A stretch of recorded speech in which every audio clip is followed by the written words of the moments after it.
कक्षा 9 ए और बी वाले देखेंगे सोशल साइंस में नागरिक शास्त्र का दूसरा चैप्टर आपका चल रहा है। दूसरा अध्याय संविधान निर्माण। संविधान निर्माण के अंतर्गत अगली हेडिंग आपकी है भारतीय संविधान सभा में सम्मिलित अन्य महत्वपूर्ण सदस्य। तो भारतीय संविधान सभा में अन्य महत्वपूर्ण सदस्य इस प्रकार थे। Number 1 Sardar Vallabh Bhai Patel, number 2 Abul Kalam Azad, number 3 doctor Rajendra Prasad, number 4 S C. Mukherjee, number 5 Sarojini Naidu, number 6 T C. Krishnamachari, number 6 T C. Krishnamachari, number 7 Kanhaiyalal Maneklal Munshi, number 8 Shyama Prasad Mukherjee, number 9 G Durgabai Deshmukh.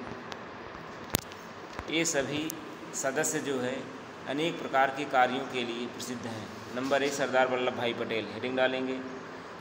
जैसे इनका जन्म गुजरात में हुआ था। ये अंतरिम सरकार में सूचना एवं प्रसारण गृह मंत्रालय तथा आंतरिक मामलों के मंत्री थे।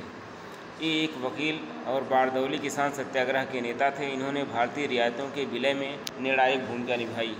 नंबर 2 अबुल कलाम आज़ाद, ये शिक्षाविद, लेखक और धर्मशास्त्रों के ज्ञाता थे। इनकी कांग्रेस एवं राष्ट्रीय आंदोलन में अग्रणी भूमिका थी। ये केंद्रीय मंत्रिमंडल में शिक्षा मंत्री थे। नंबर 3 डॉक्टर राजेंद्र प्रसाद, ये संविधान सभा के अस्थायी अध्यक्ष थे और चंपारण सत्याग्रह के महत्वपूर्ण व्यक्ति थे। ये 3 बार कांग्रेस के अध्यक्ष रहे। ये भारत के प्रथम राष्ट्रपति निर्वाचित हुए। अगला नंबर है एस.सी. मुखर्जी, ये संविधान सभा के उपाध्यक्ष तथा प्रसिद्ध लेखक एवं शिक्षाविद थे। ये बंगाल विधानसभा के भी सदस्य थे। अगला नंबर सरोजिनी नायडू, ये कवित्री, लेखिका और राजनीतिक कार्यत्री थी तथा उत्तर प्रदेश की प्रथम महिला राज्यपाल थी। अगला नंबर टी.सी. कृष्णामाचारी, ये प्रारूप समिति के सदस्य थे। ये उद्यमी और कांग्रेसी नेता तथा बाद में केंद्रीय मंत्रिमंडल में वित्त मंत्री बने। कन्हैयालाल मणिकलाल मुंशी, ये वकील एवं इतिहासकार थे, बाद में केंद्रीय मंत्रिमंडल में मंत्री बने। अगला नंबर श्यामा प्रसाद मुखर्जी, ये अंतरिम सरकार में उद्योगों एवं आपूर्ति मंत्री थे, बाद में इन्होंने भारतीय जनसंघ की स्थापना की। अगला नंबर है जी दुर्गाबाई देशमुख, ये वकील थीं और इन्होंने महिलाओं के अधिकारों के लिए अनेक आंदोलन किए। ये आंध्र प्रदेश में महिला सभा की संस्थापक थी। इनके पश्चात ये केंद्रीय समाज कल्याण बोर्ड की संस्थापक अध्यक्ष बनी।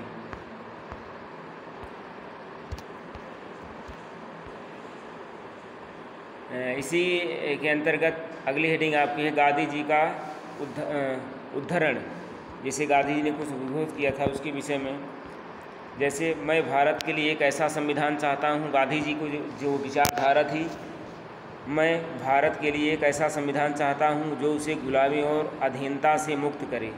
मैं ऐसे भारत के लिए प्रयास करूँगा जिसे सबसे गरीब व्यक्ति भी अपना माने और उसे लगे कि देश को बनाने में उसकी भी भागीदारी है। ऐसा भारत जिसमें लोगों का उच्च वर्ग और निम्न वर्ग न रहे।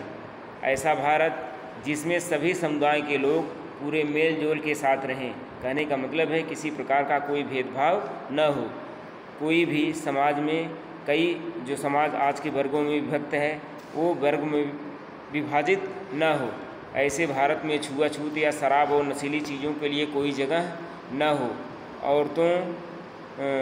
औरतों को विशेष अधिकार मिले। मैं इससे कम पर अंतुष्ट नहीं होऊंगा। ये गांधी जी का उद्धरण था। उसके बाद अंबेडकर का उद्धरण क्या है उसके विषय में देख लीजिए। अगली हेडिंग में आप डालेंगे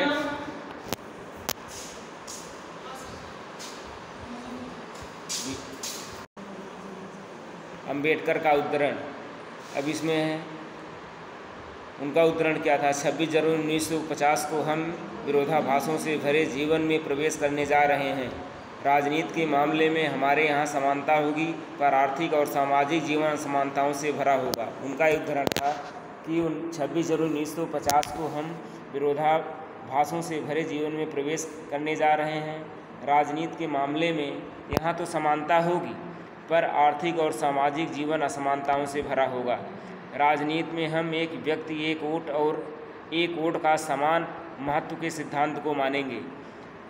अपने सामाजिक और आर्थिक जीवन में हम अपने सामाजिक और आर्थिक ढांचे के कारण ही एक व्यक्ति एक वोट के सिद्धांत को नकारा नहीं रखेंगे। कहने का मतलब है समाज में एक व्यक्ति एक वोट का समान महत्व के सिद्धांत को मानेंगे, लेकिन अगर वहाँ की सामाजिक और आर्थिक ढांचे की बात आती है तो उस सिद्धांत पर नकारात्मक सोच जारी रखेंगे। हम इस विरोधाभासपूर्ण जीवन को कितने लंबे समय तक जीते रहेंगे। हम इस विरोधाभासपूर्ण जीवन को कितने लंबे समय तक जीते रहेंगे। हम अपने सामाजिक और आर्थिक जीवन में कब तक समानताओं को नकारते रहेंगे। अगर यह नकारना ज़्यादा लंबे समय तक चला तो अपने राजनीतिक लोकतंत्र को ही संकट में डालेंगे।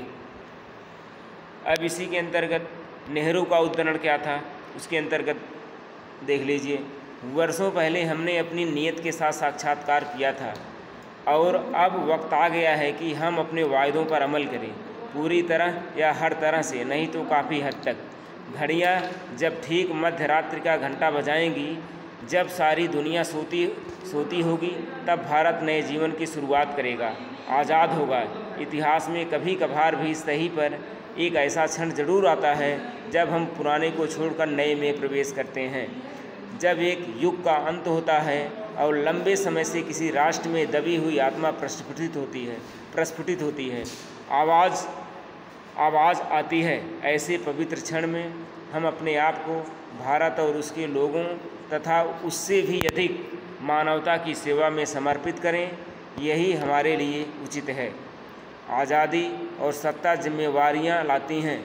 भारत के संप्रभु लोक का प्रतिनिधित्व करने वाली इस संप्रभुता संपन्न सभा से ऊपर अब जिम्मेदारी है